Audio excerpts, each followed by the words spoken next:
Well, continuing along our journey to do director's commentary on every single Masters of the Universe Classics figure, next up our 2012 subscription-only Club Eternia gem, Shadow Weaver. One of arguably the most demanded figures to be made in a Masters of the Universe toy line of all time, and honestly, the fact that we were able to get to her in Classics was a major, major achievement. Not only because she came out so well, but a figure that we never thought we'd be able to do, despite the overwhelming fan demand to get her into the line. So let's jump and do a little toy history and talk some Shadow Weaver. So for those uneducated scum out there who have never heard of her, sorry, didn't mean to insult anyone, you're all awesome. She was part of the Horde. She was a core member of the Horde, and if you were going to do a Horde toy line of action figures, you would no doubt include Shadow Weaver, right? I mean, she was a major character on the show. The problem was that she was created for the show, meaning she was not a figure in the original Masters of the Universe line from Mattel, which the whole fact that the Horde became the bad guys for She-Ra, that's a whole other story, but yes, they were originally created to be bad guys for He-Man, and then absconded by the girls group and turned into She-Ra's villains, and there's a whole other story there. But the point is, because Shadow Weaver was created by Filmation, she was not a character Mattel had access to, at least for Classics. I don't know if they could have done her in the vintage line like they did Lookie. Maybe they could have. But she was off the table when we started Classics. We could not do Filmation characters. And so the original lineup for 2012, when we started this whole shebang, did not include Shadow Weaver. Although you may notice the subscription-only figure is listed as Horde Prime, and that's because, well, he never had a look on the show, so we thought maybe we could do him. It was not, let's say, a loophole, but he had no visual look. So we had access to a character, but we could make up what he looked like. Which we eventually did, but that's not important right now. The point being is that Classic Media owned the library of Filmation characters, not Mattel, and so we had to find a way to work with them, and it really came down to when they were ready to start licensing Masters of the Universe and She-Ra characters. Now, the whole chain of custody of who owned Masters of the Universe and She-Ra gets a little confusing because Entertainment Rights had it, then Classic Media, then Universal. First DreamWorks, then Universal, and to say this kind of spreadsheet gives me a headache is an understatement. But at the time that Shadow Weaver was made in the line, it was owned by Classic Media. This is before the Universal and DreamWorks acquisitions. And Classic Media also owned a whole bunch of other classic cartoon characters and classic IP, and among them was He-Man. And because of the way Classic Media treated their Filmation library, He-Man and She-Ra were two separate properties. They weren't the same property the way they were handled in Classics. And that's a whole other story about whether we should have even been able to do that. But She-Ra was her own property, but because Classic Media was now going to license Filmation properties in general, we had a meeting with them at New York Toy Fair. I remember very vividly. I was hanging around the Mattel floor, not just a booth. Mattel has a whole floor at New York Toy Fair. And I heard there was going to be a meeting with Classic Media now that they were open to licensing Filmation in general for consumer goods. My boss at the time, Doug Wadley, who's now with Goliath Games, he had approached me and said, all right, I'm going off to the Classic Media meeting. If you have one request for them, what is it? And I said, let us do Filmation characters in Classics. He's like, that's it? Like, absolutely. That if I had one thing to bring to the table, he's like, wow, he didn't expect such a quick answer. Thought I was going to have to think about that. But I said, yes, just if you could get us, that's the only thing we ask. And so he went to the meeting, and he came back 2 hours later and said, we got it. You can do Filmation characters. I have no idea exactly what happened in the meeting, although I generally know that Classic Media was trying to put Filmation characters out there for consumer goods in general, so the idea of making them available for action figures was now on the table. Essentially, before they weren't putting Filmation out for consumer goods, and now, starting in 2012, they were. And it was as simple as that. And as soon as they agreed to do consumer product, I absolutely jumped on the opportunity to do this. So we made sure we got it all written down in the contract, and my bosses were fantastic in helping with this.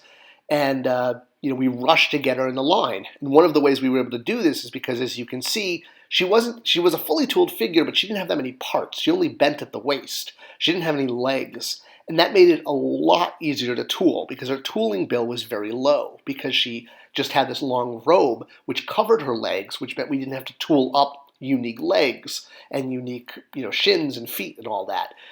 She could be done, even though a fully tooled figure, quote unquote, it wasn't expensive to do. So getting her into the 2012 lineup was something I really wanted to do. She wasn't originally the sub figure, but now that we suddenly had access to Filmation, we basically worked day and night and put the rush job on it, and the Horsemen can attest to that because they had to sculpt her pretty quick in order to have her ready for San Diego Comic-Con. So things were shuffled around, and we moved her up to get her into 2012, and the quickest way to do that was to make her the subscription-only figure.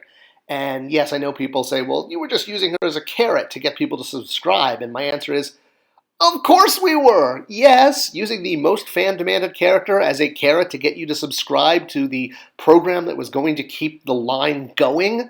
Well, yeah, of course we did that. The whole idea was to keep this line going, and we could only do that by selling subscriptions for the full year. So, with that out of the way, let's just talk brief history of Shadow Weaver as a character. As I mentioned, she was created by Filmation to be a sort of evil Lyn to Hordak Skeletor, I guess if you will.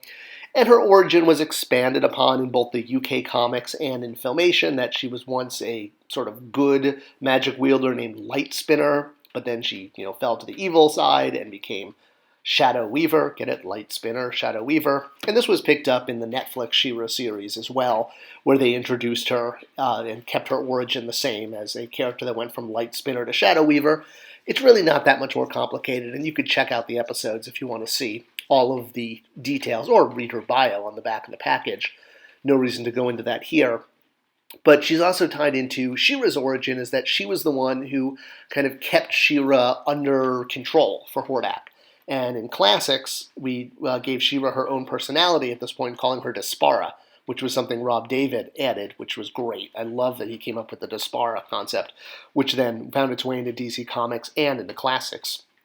So we now had another magic-wielding character, and another magic-wielding female at that. There seemed to be a lot of magic-wielding females in the He-Man world and in Classics, and boy, were we glad to get to her. Now, it should also be noted in 2000X, they also did not have access to the She-Ra characters, not even She-Ra. Mattel could do her as a toy, but they couldn't put her in the show. And again, there's other videos I have talking about the rights issues with She-Ra. That's a whole other thing. But in 2000X, they could create their own sort of wizardy characters, and they definitely took design cues from Shadow Weaver, creating what are called the Horde Wraiths. And I think the idea was kind of Shadow Weaver was like sort of the leader of the Wraiths. We just didn't see her on screen. Maybe, kind of like those old Star Wars mini rigs. She was just off camera. But that was at least kind of the idea. And we did do the Horde Wraith eventually in Classics, which I was so glad to because I love 2000X characters. And also because Shadow Weaver was subscription only, a lot of fans wanted a magic-wielding Horde character, and this kind of filled that itch, or scratched that itch, but not 100%. So yeah, I absolutely get it. I know that there was some frustration that she was subscription only, but, when we were running on, beeswax and spit and, twisty ties to keep this line going, we had to use everything in our arsenal. And I should note that when we showed Shadow Weaver at Comic-Con to sell subscriptions, she was a little bit brighter. Her pinks and her purples were a little bit, the hues were turned up. Now, I thought fans were going to have my head over this one, because every time we kind of showed a figure and it changed from what we showed to what went into production, one, it was always my fault, and two, she actually changed quite a bit, but fans loved the change. So you can see the difference here between final production on the right and the prototype on the left. It's one of the few early passes I kept because it was, cool looking. But not only was her colors changed, she actually originally was going to come with different accessories. Luckily, those weren't shown. But yeah, you can see how much the color did change from the original Horseman paint job to what Terry wound up with. But fans loved it. I really thought they were going to have my head on a pike over that one. Originally, she was also going to come with the Imp treasure chest. You can see the original Horseman sculpt there on the left versus the final production version on the right. While she did not come with the Imp treasure chest, we did find a way to release it later on, and we gave it articulation by actually opening and closing. She was also going to come with a second wand, which was one of the other wands she uses in Filmation. She uses quite a few. And so the original idea was she would have 2 wands, plus she would come with Imp in the treasure chest, again, just kind of as a way of getting Imp as a character out there in the line earlier, with the idea that we would do an actual, Imp in his Imp form, his true form later on in the line. But for cost reasons, we couldn't afford to do the chest, so we eventually we held on to the sculpt basically with the idea of one day finding a way to get this out, even though the fans had never seen it. And we brought it out as a Comic-Con only item years later when we did the Filmation blue version of Hordak. Blue being because he has blue blood, and on Etheria, his blood rose to the surface of his skin because of the magic qualities of Etheria. So that's why he has blue skin. And if you bought him at Comic-Con, you could get a bonus Imp as treasure chest. Super 7 later included it with the Ultimate Hordak, but the idea was to have something special for Comic-Con. Alright, so back to Shadow Weaver. So here she was, another member of the Evil Hordes. We had Catra, Leech, Grizzlor, and Hordak at this point. So we were building up, and she was a very important member because she was an A-list character on the show. She appeared in almost every episode. And the fact that she'd never had a toy and was an evil female, all of those things add up to the perfect formula of fans wanting a character because, we all want what we can't have. And wow, we were just so excited that we finally got rights to do Filmation characters. And again, we rushed her into the line to get a Filmation character out there as quick as possible. Now, Super 7 did do a animated style version of Shadow Weaver years later when they took over the line, and I'm glad that for non-subholders they could get this figure, although I think many argue that it kind of wasn't the same. It was great to get a Shadow Weaver, but getting the Classics version was still kind of a holy grail for those who were not subscribers or were not around in 2012 in order to sign up for her. Well, I guess in 2011 to sign up. But that's kind of how we got her in the line, and honestly, for everything we had, there was a challenge, and it was a lot, because this was such a low-run line. Just even getting to any Shadow Weaver was a victory. And I do also love that Super 7 did a, what she would have looked like on a vintage card. That's pretty cool.